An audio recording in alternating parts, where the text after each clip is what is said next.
بسم اللہ الرحمن الرحیم۔ السلام علیکم ورحمۃ اللہ وبرکاتہ۔ پارہ 24 سے سورہ حامیم سجدہ، اس کی ٹرانسلیشن آج پڑھتے ہیں۔ بسم اللہ الرحمن الرحیم۔ حامیم، یہ خدائے رحمان و رحیم کی طرف سے نازل کردہ چیز ہے، ایک ایسی کتاب جس کی آیات خوب کھول کر بیان کی گئی ہیں۔ عربی زبان کا قرآن ان لوگوں کے لیے جو علم رکھتے ہیں بشارت دینے والا اور ڈرا دینے والا ہے، مگر ان لوگوں میں سے اکثر نے اس سے روگردانی کی اور وہ سن کر نہیں دیتے۔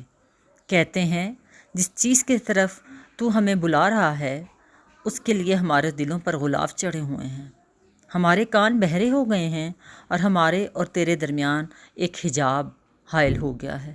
تو اپنا کام کر، ہم اپنا کام کیے جائیں گے۔ اے نبی صلی اللہ علیہ وآلہ وسلم، ان سے کہو میں تو ایک بشر ہوں تم جیسا، مجھے وحی کے ذریعے سے بتایا جاتا ہے کہ تمہارا خدا تو بس ایک ہی خدا ہے، لہٰذا تم سیدھے اسی کا رخ اختیار کرو اور اس سے معافی چاہو۔ تباہی ہے ان مشرکوں کے لیے جو زکوٰۃ نہیں دیتے اور آخرت کے منکر ہیں۔ رہے وہ لوگ جنہوں نے مان لیا اور نیک اعمال کیے، ان کے لیے یقیناً ایسا اجر ہے جس کا سلسلہ کبھی ٹوٹنے والا نہیں۔ اے نبی صلی اللہ علیہ وآلہ وسلم، ان سے کہو کیا تم اس خدا سے کفر کرتے ہو اور دوسروں کو اس کا ہمسر ٹھہراتے ہو جس نے زمین کو 2 دنوں میں بنایا؟ وہی تو سارے جہان والوں کا رب ہے۔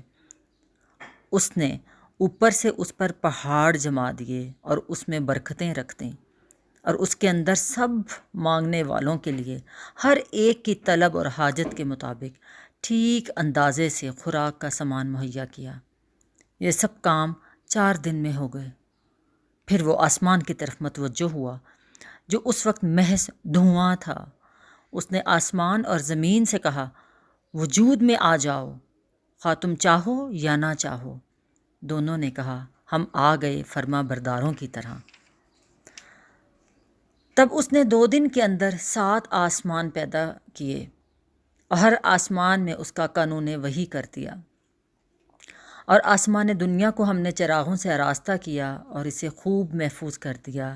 یہ سب کچھ ایک زبردست علیم ہستی کا منصوبہ ہے۔ اب اگر یہ لوگ منہ موڑتے ہیں تو ان سے کہہ دو کہ میں تم کو اسی طرح کے ایک اچانک ٹوٹ پڑنے والے عذاب سے ڈراتا ہوں جیسا عاد اور سمود پر نازل ہوا تھا۔ جب اللہ کے رسول ان کے پاس آگے اور پیچھے اور ہر طرف سے آئے اور انہیں سمجھایا کہ اللہ کے سوا کسی کی بندگی نہ کرو، تو انہوں نے کہا ہمارا رب چاہتا تو فرشتے بھیجتا، لہٰذا ہم اس بات کو نہیں مانتے جس کے لیے تم بھیجے گئے ہو۔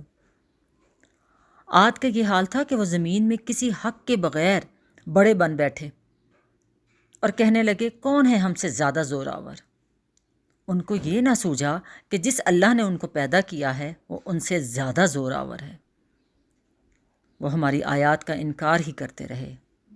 آخر کار ہم نے چند منحوس دنوں میں سخت طوفانی ہوا ان پر بھیج دی تاکہ انہیں دنیا ہی کی زندگی میں ذلت اور رسوائی کے عذاب کا مزہ چکھا دیں، اور آخرت کا عذاب تو اس سے بھی زیادہ رسوا کن ہے، وہاں کوئی ان کا مدد کرنے والا نہیں ہوگا۔ رہے سمود، تو ان کے سامنے ہم نے راہ راست پیش کی، مگر انہوں نے رستہ دیکھنے کی بجائے اندھا بنا رہنا ہی پسند کیا۔ آخر ان کے کرتوتوں کی بدولت ذلت کا عذاب ان پر ٹوٹ پڑا، اور ہم نے ان لوگوں کو بچا لیا جو ایمان لائے تھے اور گمراہی اور بد عملی سے پرہیز کرتے تھے۔ اور ذرا اس وقت کا خیال کرو جب اللہ کے یہ دشمن دوزخ کی طرف جانے کے لیے گھیر لائے جائیں گے، ان کے اگلوں کو پچھلوں کے آنے تک روکا رکھا جائے گا۔ پھر جب سب وہاں پہنچ جائیں گے تو ان کے کان اور ان کی آنکھیں اور ان کے جسم کی کھالیں ان پر گواہی دیں گی کہ وہ دنیا میں کیا کچھ کرتے رہے۔ وہ اپنے جسم کی کھالوں سے کہیں گے تم نے ہمارے خلاف کیوں گواہی دی؟ وہ جواب دیں گی ہمیں اسی رب نے گویائی دی ہے جس نے ہر چیز کو گویا کر دیا ہے۔ اسی نے تم کو پہلی مرتبہ پیدا کیا تھا اور اب اسی کی طرف تم واپس لائے جا رہے ہو۔ تم دنیا میں جرائم کرتے وقت جب چھپے تھے تو تمہیں یہ خیال نہ تھا کہ کبھی تمہارے اپنے کان اور تمہاری آنکھیں اور تمہارے جسم کی کھالیں تم پر گواہی دیں گی، بلکہ تم نے تو یہ سمجھا تھا کہ تمہارے بہت سے اعمال کی اللہ کو خبر ہی نہیں۔ تمہارا یہی گمان جو تم نے اپنے رب کے ساتھ کیا تھا تمہیں لے ڈوبا، اور اسی کی بدولت تم خسارے میں پڑ گئے۔ اس حالت میں وہ صبر کریں یا نہ کریں، آگ ہی ان کا ٹھکانہ ہوگی، اور اگر رجوع کا موقع چاہیں گے تو کوئی موقع نہیں دیا جائے گا۔ ہم نے ان پر ایسے ساتھی مسلط کر دیے تھے جو انہیں آگے اور پیچھے ہر چیز خوشنما بنا کر دکھاتے تھے۔ آخر کار ان پر بھی وہی فیصلہ عذاب چسپاں ہو کر رہا جو ان سے پہلے گزرے ہوئے جنوں اور انسانوں کے گروہوں پر چسپاں ہوا تھا۔ یقیناً وہ خسارے میں رہ جانے والے تھے۔ صدق اللہ العظیم۔ آیت 25 تک ہم نے اس کو پڑھا ہے، انشاءاللہ کل اس کو کمپلیٹ کریں گے۔